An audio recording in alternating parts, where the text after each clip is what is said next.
Alors moi c'est Anaëlle Mézac, j'habite à la Chapelle des Marais, donc en Loire-Atlantique, au nord de la Brière. Je suis tombée dans la danse toute petite par mes parents qui s'occupaient d'un groupe et en fait, à l'époque, alors que j'avais une dizaine d'années, il y a eu tout un travail sur ce territoire-là d'apprentissage de danse et donc j'ai découvert vraiment ce terroir toute petite et avec un des premiers souvenirs de stage avec Georges Pogam qui a été un collecteur de ce terroir. Je suis responsable d'une association qui est intercommunale et qui est à cheval entre le Pays Mito et la Brière, donc c'est plusieurs communes. Et de ce fait, le Pays Mito est un territoire sur lequel je suis implantée depuis de nombreuses années.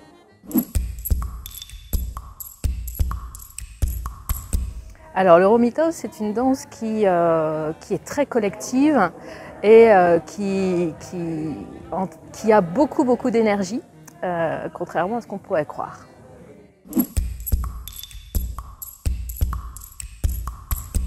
C'est une ronde qui est assez physique, avec beaucoup d'énergie, ancrée dans le sol néanmoins, mais avec beaucoup de souplesse. Donc il faut, faut impulser pour trouver son énergie, impulser beaucoup de rebondis, beaucoup de souplesse. Chose qu'on ne s'imagine pas quand on la voit danser.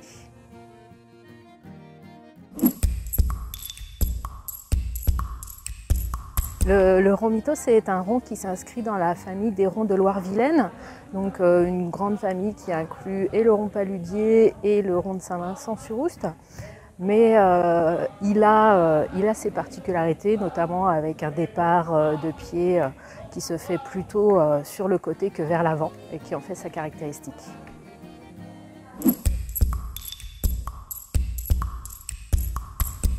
Moi je suis trop jeune, je n'ai pas du tout fait partie de l'époque du collectage, je n'étais pas née quand le collectage a été réalisé.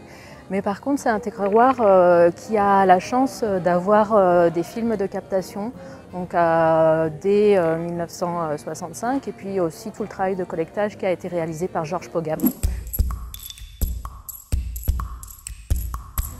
À l'attention des groupes, mettez-y de la souplesse, de l'énergie, du rebondi parce que ce n'est pas du tout une danse plate et linéaire.